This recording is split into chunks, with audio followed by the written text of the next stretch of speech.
is Okuma, and I'm one of the clinical oncology registrars in James Cook University Hospital, which is a part of Southeast NHS Foundation Trust.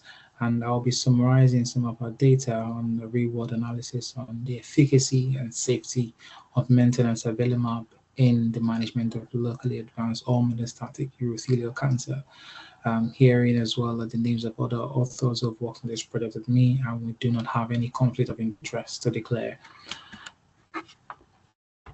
So as a background, we do know that urothelial cancers are generally very aggressive tumors with poor long-term outcomes. And over the years, different treatment options have been tried to improve the outcomes in terms of overall survival and progression-free survival of urothelial cancer, especially in the metastatic setting. And historically, platinum-based chemotherapy has some of the strongest evidence in terms of benefit, and currently they are the first-line treatment option for management of locally advanced or metastatic urothelial cancer.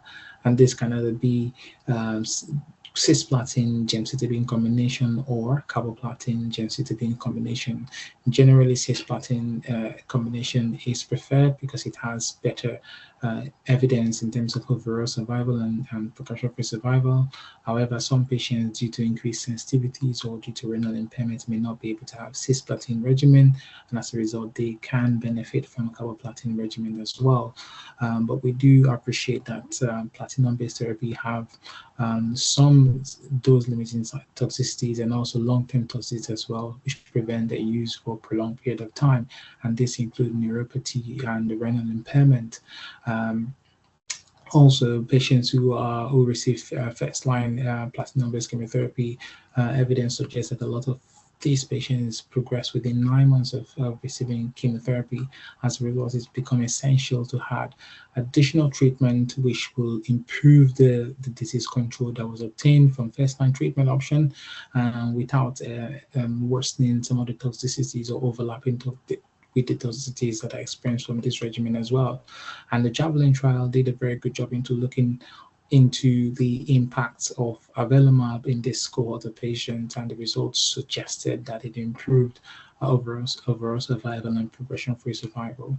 So we conducted this real-world analysis to evaluate and compare the data we have from clinical setting to that was obtained in the trial. The JAVELIN trial was a multi-center international phase 3 open-label trial, and was a large cohort of patients as well. In our study, we were able to recruit 38 patients, and this period is covered the period from January 2021 up till December 2024. And here we've summarized some of the data. The main outcomes we're looking at was overall survival at 12 months. We're also looking at other outcomes as well, like the median overall survival, median progression-free survival, and incidence of toxicities of grade 3 and above. And we use this because we appreciate that in clinical setting, these are the toxicities that affect treatment options in terms of whether we continue treatment or not. And this is just a summary of the data.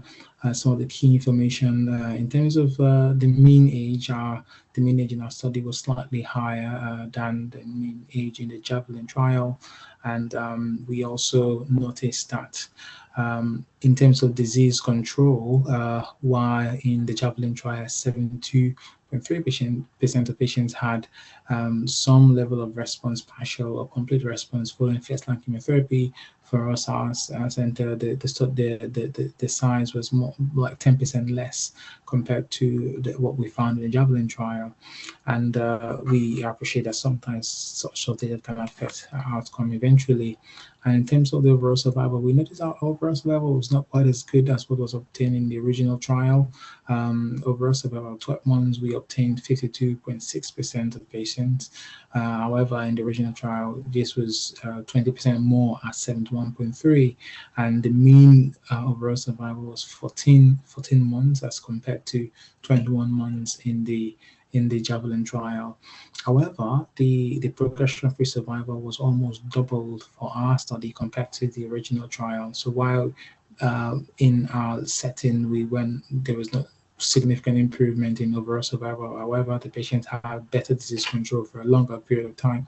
And we appreciate that there are lots of confounding factors that could contribute to this data. One, in terms of age, the age demographics for our patients are patients generally older than patients that were studied in the JAVELIN trial. Another factor as well as performance status. The inclusion criteria of patients in the original trial was a maximum performance status of 1. We in our study we did find a few patients who had a performance status of 2, and we know that the higher the performance status score, the poorer the outcomes that are obtained from treatment as well.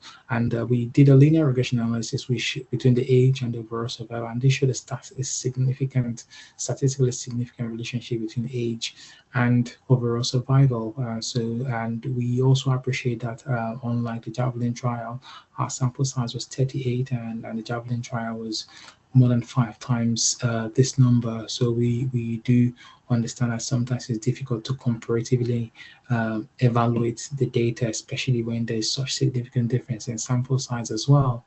And in terms of the toxicity we found, which is summarized in the next line here. So in terms of the toxicity, about 13.2% of patients had grade 3 and above toxicities, and this was significantly better than 47.4% of patients that was found in the JAVELIN trial. So it appears that the patient we treated in our setting had less incidence of grade 3 and above toxicities, and sometimes it could be that the protocol for clinical trials are more stringent as a result in terms of reporting toxicities, more stringent as well. But we do have very strong acute oncology service and also immunotherapy toxicity service as well in my trust, which tends to pick up some of the toxicities early. So we can't say that we did find that the toxicity profile was much better in our study compared to the original JAVELIN trial. So this is just a summary of some of the key information from the study. More of the information also found on the poster as well. Thank you very much.